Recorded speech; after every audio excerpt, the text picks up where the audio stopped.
High. যবে থেকে শিলিগুড়িতে আছি, মানে বলতে পারো লাস্ট 2 বছর শিলিগুড়িতে আছি। বাট 2 বছরে আমি একদিনও এখনো অবধি সজনে ডাঁটার তরকারি খাইনি। প্রতিদিনই ফোন করি বাড়িতে অ্যান্ড শুনি সজনে ডাঁটা রান্না হয়েছে, আর আমার সজনে ডাঁটা দিয়ে আলু কুমড়ো দিয়ে পাতলা ঝোল ভীষণ ভালো লাগে। তো আজকে ফাইনালি বাইরে থেকে যখন বাড়িতে আসছিলাম, তখন আমার মাথায় এটাই চলছিল যে যেখানেই রাস্তায় সজনে ডাঁটা দেখবো কিনে নিয়ে আসবো, নিয়ে রান্না করব। তো ফার্স্ট টাইম আজকে ট্রাই করছি সজনে ডাঁটার তরকারি, একদম সেই বাড়ির মায়ের হাতের যে স্টাইলের রান্না। জানি না কতটা ভালো হবে, বাট ট্রাই করে দেখি।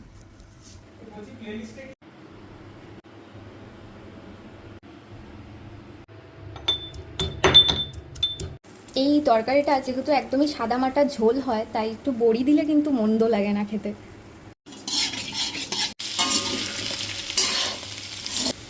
প্রথমবার করছি, কে জানে কেমন হবে, ভগবানই জানে।